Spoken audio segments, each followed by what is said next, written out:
Hello, let me explain you what ICT is. ICT, I information, C communication and T technology. ICT is a broader concept in today's world. It's also a crucial part of our life, including all wireless networks and internet, our cell phones, PCs and laptops and many other medias which are used to transmit the information in digital format anytime and anywhere. They are also used such as audio visual and telephone networks with computer networks by system of cabling. As now we know what ICT is. So let's move ahead towards the history of ICT. So Pratham, please explain us what's the history of ICT. Sure, Mansi. So the history of ICT began with the rise of humans. There are four main periods: the pre-mechanical period, the mechanical period, the electromechanical period, and the electronic period. The pre-mechanical period, humans started communicating with one another using words and pictograms carved in rocks. They started to write symbols as substitutes for pictures to depict ideas, objects, and animals. The mechanical period, the interest in automating and speeding up numerical calculations grew. The machines driven by mechanical means such as steam and gears dominated information processing and calculation. The electromechanical period, the use of electricity for information handling and transfer boomed. There was a need for fast and reliable method of communication. Later in the year 1876, telephone was invented and the and enabling voice transformation over long distances. The electronic period. In this period, all the modern devices were discovered like radio, computers, smartphones, which provided ease to people. ICT has come a long way in this period and it is getting advanced day by day. Thank you. Now my friend Mahesh will tell you about the needs and importance of ICT. So the needs and importance of ICT is smart technology is the familiar terminology that is widely being used in every being life. Smartphones, tablets, gadgets, smart televisions, etc. are the products of smart technology that have made human life smarter, easier and accessible. Smart technology has not only enhanced the way of living but also become an integrated part of everyone's life. Information and communication technology in schools can be used as a school communication tool to improve student living and better teaching techniques. With the advancement technology in education, school adopt school communication software to transmit, store, share or exchange information. Computer-based learning Computer-based learning is one of the modules of school communication tool that helps students to enhance their learning skills through computer-aided education. So now, let's talk about some of the objectives of ICT which Dania will introduce us. ICT means information communication and technology. This ICT plays a vital role in our life. Because of these technology, we can do so many things, like we can make our presentation, we can communicate with each other, we can start making vlogs, or we can open our YouTube channel, or we can learn many things from YouTube. So now I'm going to talk about some objectives of the ICT. Enhance the mode of communication. Enhance the mode of communication which helps us to communicate with each other. Like you can do video call through WhatsApp, or you can use Google Duo, Skype. So many technologies are there. With the help of them, you can do video call, or you can do voice call. Eliminate the usage of paper. People use books for keeping the records, or they create some to-do list, or they want to calculate something, or they want to keep some information. So you instead of using paper, now people are using for calculation they use calculator. Then for keeping records they use computer and so on. Better teaching and learning methods. With the help of YouTube, you can learn so many things. Like if you want to learn something related to your syllabus, you can learn from there. Enhance data and information security. Like your data, your information will be secured in your own laptop. Nobody else can see. If you secure your laptop with your password, nobody else can see your information or data. Minimize cost and save time. With the help of all these technology, we can save our time. If we want to make some presentation and we know how to use it, obviously we can make it like for us it will be more convenient, and it will our time saver.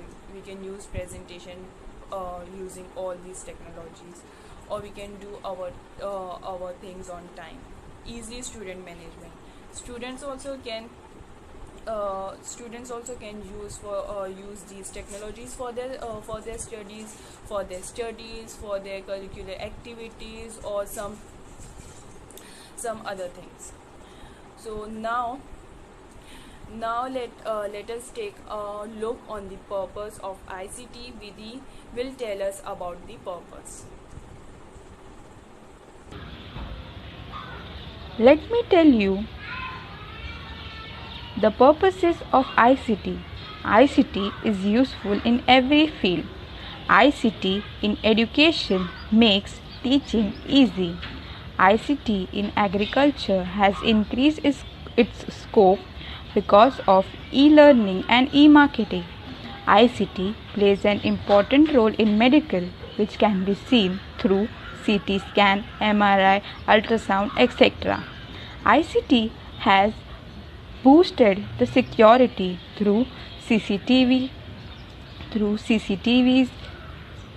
antiviruses, tracking devices, etc. ICT plays an important role in entertainment. The invention of social media, YouTube, games, animated movies has provided people a lavish entertainment source. ICT makes banking transactions very easy. Not only that, ICT helps you to provide services in transportation such as GPS, online booking, air traffic control, etc. As you can see, ICT is useful in many fields, but it has some scope and limitation, which will be explained by my friend. Let's have a look on scope and limitations of ICT. Information and communication is a field that has a wide coverage, and it extensively deals with the information and communication and how its impact on the human behavior and endeavor. And it is the fastest growing academic in the field of study, and it is a viable source of livelihood. And it is the convergence of cabling network and of a telephone system through a single cabling system, and it is used for the data manipulation, management, retrieval, and many other things. And there are so many limitations to the information and communication technology, like expensive ICT materials, highly technical and practical driven, poor orientation about the concept, under development. And there are some positive and negative aspects of ICT, which Shazia will explain now. Thanks, Raj. As it is known from time immemorial that everything in life is like the two sides of a coin. There is always a positive and negative side of every phenomenon. But whether the effect is positive or negative, the effects of information communication technology is far reaching. The effects of ICT lens looks how our life have been changed for better and for worse by the impact of ICT. It includes both positive effects and negative effects, and looks how individual, organization and societies are affected. Improved access to education. example distance learning and online tutorials, new ways of learning, example interactive multimedia and virtual reality, new job opportunities, example flexible and working mobile working, virtual office and job in the communication industry. Reduced personal interaction. Being able to work from home is usually regarded as a positive effect of using ICT, but there can be a negative aspects as well. Most people need some form of social interaction in their daily lives, and if they do not get chance to meet and talk with other people, they may feel isolated and unhappy. Reduced physical activity.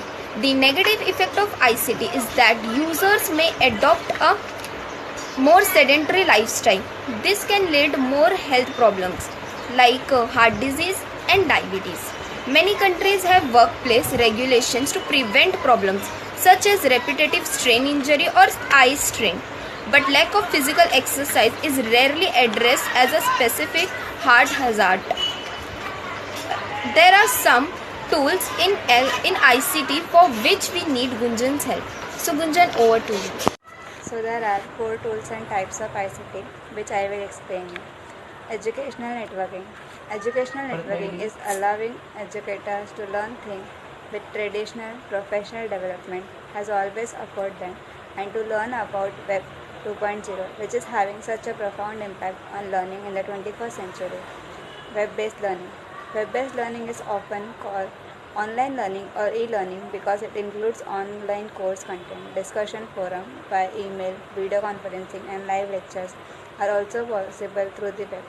Mobile learning. Mobile learning, also known as M-learning, is defined as the needs and ability to learn through virtual media such as personal electronic gadgets, social interaction and content. Device that can be used for M-learning: smartphones, tablets, laptops and digital notebook, classroom equipments, standalone devices that are used in traditional classrooms and facilitate the interaction between teachers and students in different class activities. So now it's time to conclude our presentation with Aditi, and Aditi will do with her concluding statement. Towards the conclusion of our presentation, I would like to say that information and communication technologies has affected almost every sector of our life, bringing in the change in the case of people, things, interactions, etc. This revolutionary change is also true in the case of libraries and information centers.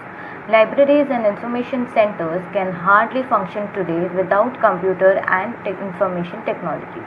In the modern world, the library and information professions have been changed and adopt itself in the development of information and communication technology.